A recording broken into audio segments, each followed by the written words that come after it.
जय माँ भगवती, जय माँ कामाख्या। नवरात्रि में जो आप व्रत उपवास करते हैं, उस व्रत फल की पूर्ण प्राप्ति आपको क्यों नहीं होती? आखिर किस प्रकार की समस्या आती है?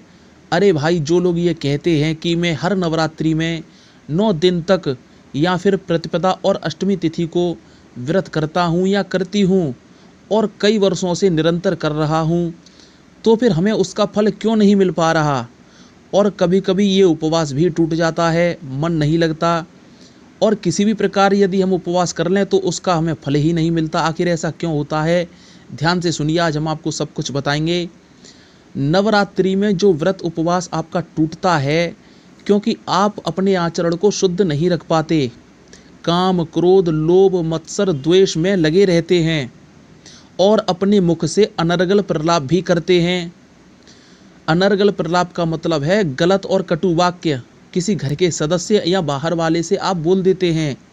स्वयं पर नियंत्रण ही नहीं रख पाते, और यदि आप इन सब दोषों को साथ रखोगे और व्रत करोगे तो आपका व्रत निश्चित टूटेगा, इसमें आप संदेह ना करें। कुछ लोग व्रत में तंबाकू का सेवन भी करते हैं और पूछो तो कहते हैं थोड़ी सी डाली है, ऊपर से मोटी मोटी, चूरा नहीं खाया हमने, तो इससे हमारा व्रत नहीं टूटेगा। बल्कि व्रत वाले लोग दवा खाने में संकोच करते हैं कि यदि हमने दवा खा ली तो व्रत टूट जाएगा, और तंबाकू का परहेज नहीं करते, जबकि तंबाकू का परहेज तो हमें सामान्य दिनों में भी करना चाहिए। और आप तो नवरात्रियों में भी थोड़ी सी तंबाकू खा लेते हैं और इससे माँ भगवती रुष्ट होती हैं, इसलिए इन सब चीज़ों से आपको परहेज करना है। तेल मालिश से भी बचना चाहिए, अधिक श्रम और मेहनत आपको नहीं करनी चाहिए। और यदि घर में किसी भी प्रकार का सूतक पातक लग जाए तो भी व्रत आपको नहीं करना चाहिए। मेरा मतलब है पूजा पाठ नहीं करना चाहिए, व्रत आप कर सकते हैं, इसमें किसी भी प्रकार का दोष नहीं लगता।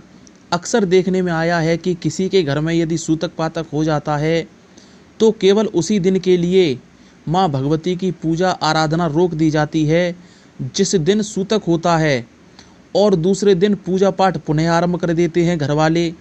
तो ऐसा आपको नहीं करना चाहिए। सूतक वो होता है, यदि किसी के घर में जन्म होता है किसी बच्चे का, वो सूतक होता है, और यदि किसी की मृत्यु होती है उसे हम पातक बोलते हैं। और इतना तो आप लोग भी जानते हैं कि सूतक अर्थात किसी का जन्म 11 दिन बाद ही उसका नामकरण होता है, तब घर की शुद्धि होती है। लेकिन नामकरण के बाद भी 45 दिन तक माँ बाप को मंदिर में नहीं जाना चाहिए, संतान के माँ बाप को, और ना ही वो पूजा कर सकते हैं। और पातक यानी कि किसी की मृत्यु और इसकी शुद्धि तो 13 दिन बाद होती है, ये भी आपको पता है। लेकिन फिर भी जो मुख्य व्यक्ति होता है उसको 44 दिन का सूतक पातक लगता है। 44 दिन तक उसको भी किसी भी प्रकार के पूजा पाठ में बढ़ चढ़कर हिस्सा नहीं लेना चाहिए, इस बात का ध्यान रखना है। अगर आप फिर भी इन सब तथ्यों को नकार देते हैं और व्रत करते हैं, माँ भगवती की सेवा करते हैं, तो इससे आपको दोष लगेगा।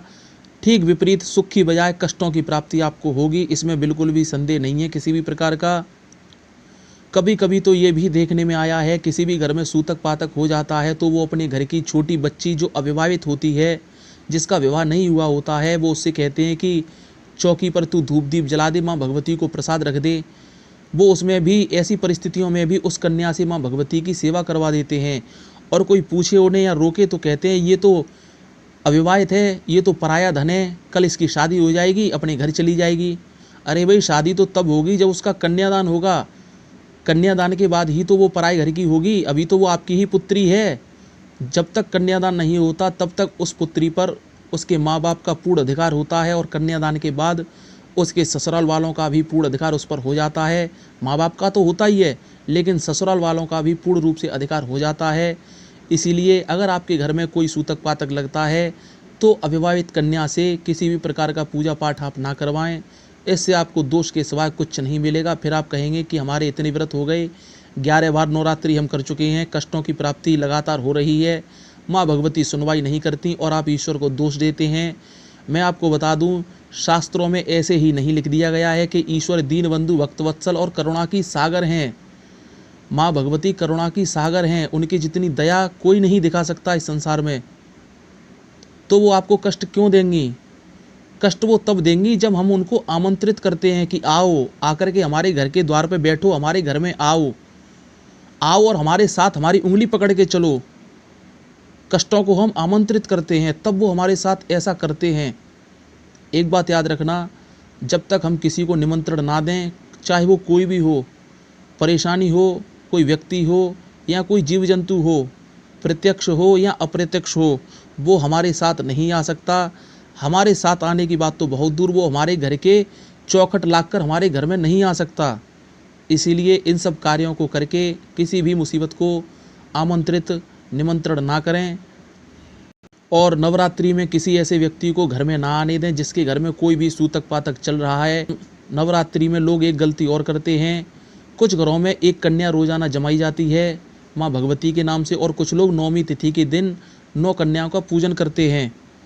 और मैंने अपनी आंखों से खुद देखा है, एक जगह 9 कन्याएं जमाई गई थी नौमी तिथि के दिन, तो उसमें एक कन्या ऐसी थी जिसके घर में बालक ने जन्म लिया हुआ था। मैंने उनको एक इशारा भी दिया कि इस बच्ची को क्यों बैठा दिया है पूजन में, इसके घर में तो एक बालक ने जन्म लिया है, सूतक चल रहा है। तो वो बोले कि अरे इस बच्ची का क्या दोष है। मैं आगे कुछ नहीं बोला, भाई उसकी मर्जी। अगर मैं खड़े खड़े देखता रहता तो माँ भगवती मुझसे रुष्ट हो जाती और कहती कि तू उसको एक संकेत तो दे सकता था ना जब जानता था तो इसलिए मैंने इस बात को ध्यान में रखते हुए केवल उसको संकेत मात्र दिया, लेकिन उसने मेरे संकेत को नकार दिया और उस कन्या का पूजन किया, उसे भोजन कराया मिष्ठान का, उसे दान दक्षिणा दे के विदा भी किया। तो ये सब भी आप ना करें। किसी भी कन्या के घर में यदि सूतक पातक लगाए तो उसको घर में नहीं आने देना चाहिए, इस बात का आप ध्यान रखिए। यदि नवरात्रि वाले घर में माता की चौकी लगी है और किसी भी व्यक्ति को अशुद्धता की स्थिति हो जाती है तो ऐसे में उस व्यक्ति को इधर उधर नहीं घूमना चाहिए, दौड़ धूप नहीं करनी चाहिए, एक स्थान पर ही उसे बैठना चाहिए, वहीं पर माँ भगवती का नाम जपते रहना है उसको, केवल मुँह से और कुछ नहीं करना, माला वगैरह नहीं जपनी उसको, इस बात का भी ध्यान रखिए। तो नवरात्रि आने वाली है, शुद्धता सात्विकता का पूर्ण ध्यान रखिए। माँ भगवती आपके मनोरथ अवश्य पूर्ण करेंगी और आपकी प्रार्थना भी सफल अवश्य होगी। और भी नवरात्रि से जुड़े वीडियो आपको मिलते रहेंगे, लेकिन इसके लिए आपको हमारा चैनल सब्सक्राइब करना होगा, तभी आपको ये सूचना मिलेंगी और आपके ज्ञान में वृद्धि होगी। दूसरे के ज्ञान में वृद्धि हो उसके लिए चैनल हमारा वीडियो शेयर भी कीजिए, इससे आपको भी पुण्य मिलता है। ओम काली काली महाकाली कालिके परमेश्वरी सर्वानंद करी देवी नारायणी नमस्तुते। ओम कामाख्ये काम संपन्ने कामेश्वरी हरिप्रिये काम नाम देहि में नित्यम कामेश्वरी नमस्तुते। माँ भगवती आप सबको सद्बुद्धि दे, आपकी प्रार्थना को स्वीकार करे, आपके ऊपर अपनी कृपा दृष्टि आशीर्वाद बनाए रखे, आपके यहाँ वंश वृद्धि होती रहे। जय माँ भगवती, जय माँ कामाख्या।